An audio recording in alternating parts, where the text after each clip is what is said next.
Welcome to Sweet Life Beat Life. We hope this video helps. In this video, I will explain how to delete a Facebook account. First, understand the difference between deactivating and deleting. Deactivating temporarily hides your profile and content, allowing you to return later. Deleting, however, is permanent. All your photos, posts, and messages will be removed forever. It's a good idea to download your information first, just in case you want to keep a copy of your memories. This process is straightforward once you know where to look. To begin, open the Facebook app or website and log into your account.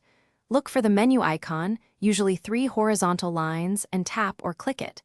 From there, select Settings and Privacy, then Settings.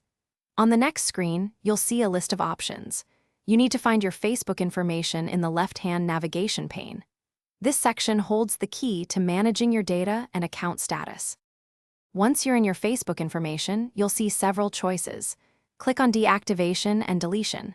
This page presents 2 options, Deactivate Account or Delete Account. Make sure to select Delete Account for permanent removal. Then, click Continue to Account Deletion. Facebook will ask for your password to confirm it's really you. Enter your password and proceed to the final step. After confirming, Facebook gives you a 30-day grace period.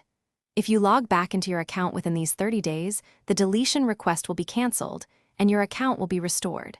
If you don't log in, your account will be permanently deleted after the period ends.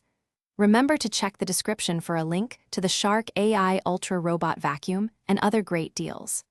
This powerful robot vacuum offers voice control, self-emptying, and is perfect for pet owners, making your life much easier. Thanks for watching. Consider subscribing if we helped you.